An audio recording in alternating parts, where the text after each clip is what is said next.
So here's the thing. A week ago, and it's now probably the 3rd or 4th of March, 3rd of March I think today, 2024, I'd been watching an advert on Facebook for a local bike that I thought might be a great replacement for my old Harley Softail, which I got rid of best part of a year ago. I've got a lovely BMW R1200 GS, which is a fantastic machine, but I kind of miss that cruiser thing, the chrome monster and all the rest of it. So I bought this, and it is a truly remarkable machine. The only trouble is that I've not been out on it. I went round the block on it last night after I'd owned it for 5 days, because it's been horrible and wet and windy and cold, and I'm a bit of a fair weather biker. So I only went a couple of miles on it last night, but I'm going to go out today and join a local ride out and just see how we get on. But I expect I'm going to enjoy it because she's been kept in fantastic nick by a previous owner, and so yeah, I'm looking forward to it.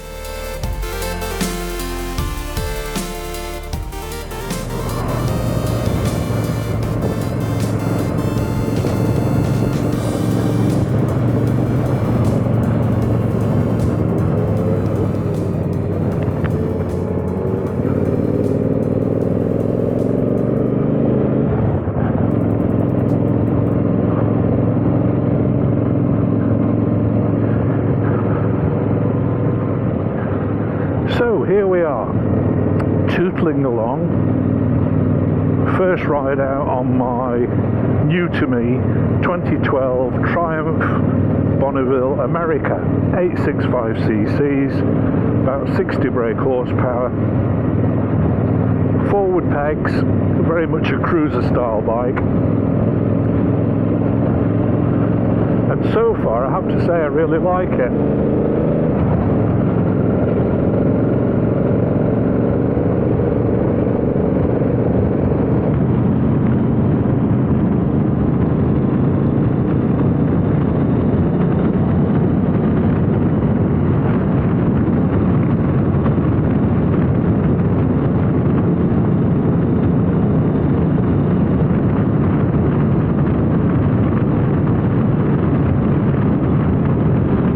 It's a 270-degree firing order,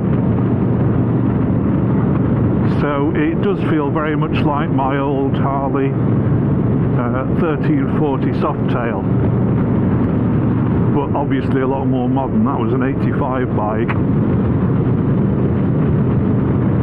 and this, I must stop calling her this. Like all my vehicles, she's got a name, and I've decided on Rosanna.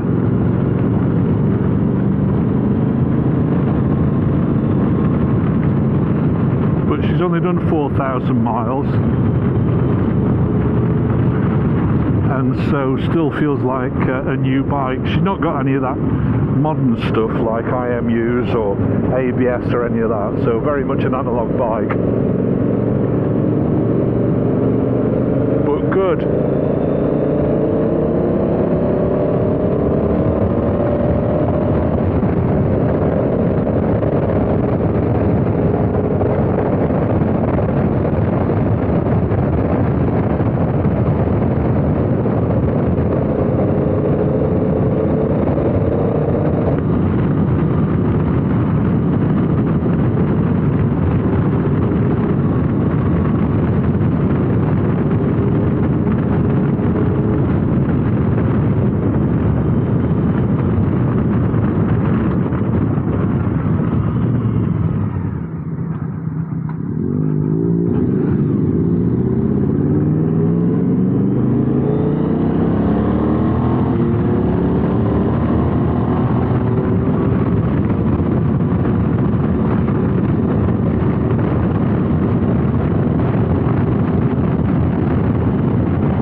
restricted signs. If you're watching this video from anywhere other than the Isle of Man, that used to mean de-restricted in the UK until they brought in the national speed limit many years ago. In the Isle of Man it still means de-restricted, so I could be doing 150 miles an hour along here if I had the ability.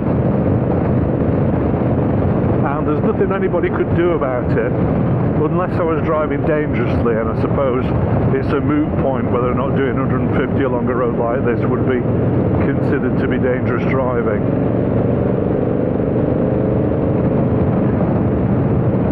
But it's one of the things that I really love about the Isle of Man.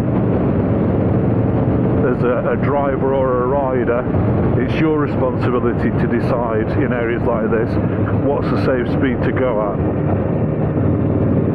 Unlike in Wales, where we'd no doubt be doing 20 miles an hour.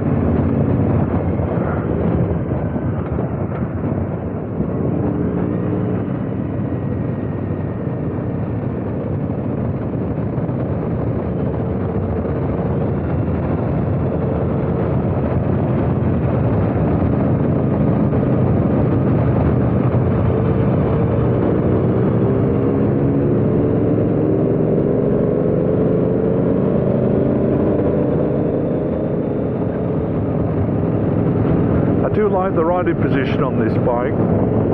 It's very much forward footrest, so it's almost like you're sitting in an armchair. Very supportive seat.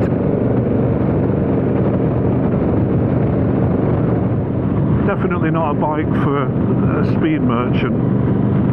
I expect that she'd do well to do 100 miles an hour, but at this kind of speed, up to, I don't know, 70 or 80, she feels very nice and relaxed. I've been watching a few YouTube videos about people who think that they're a bit under-geared. So at, say, motorway speeds on a constant cruise somewhere, you might be at a higher revs than you would ideally like. It's only a 5-speed gearbox. And I think that some people either replace the engine sprocket or the back wheel sprocket to change the gearing slightly, and that's maybe something to consider, but until I've got the hang of the bike, I'm not going to change anything. Well, it's turning out to be a nice day.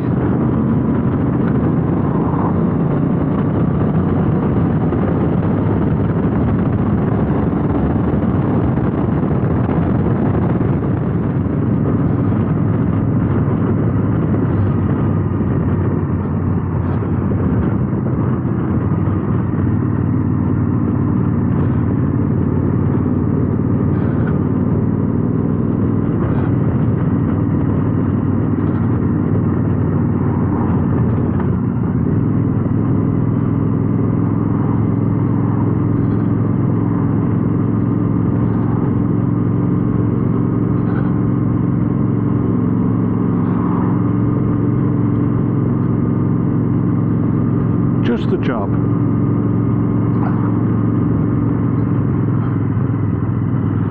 That's Tynwald Hill on the left, where I have to sit in a funeral director's outfit once a year as part of our national day.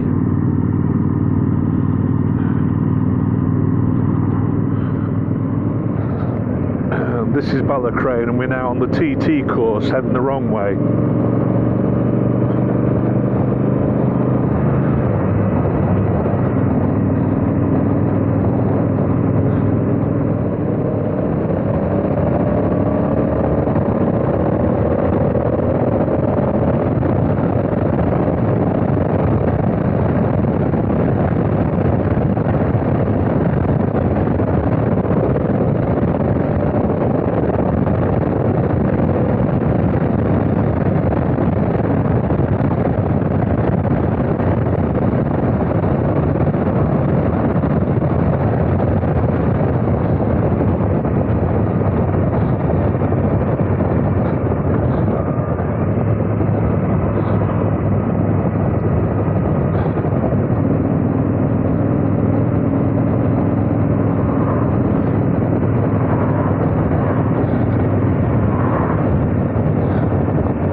So, back at Mount Murray, back home, after, 35 miles or something like that?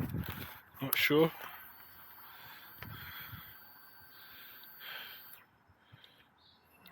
Oh, 54 and a half miles.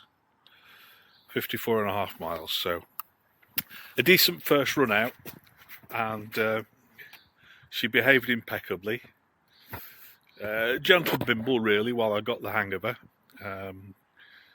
I think VMAX on the trip was about 80 miles an hour, which, felt fine.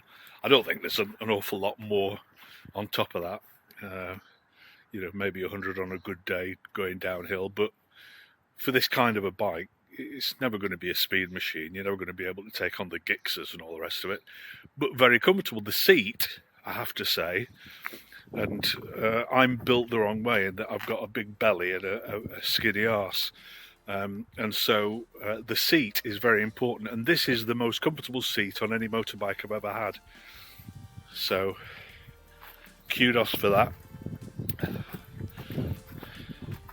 And it's been a bit damp out, but generally speaking, she's still clean, which is important because I'm not one of those people that enjoys washing and polishing motorbikes and cars.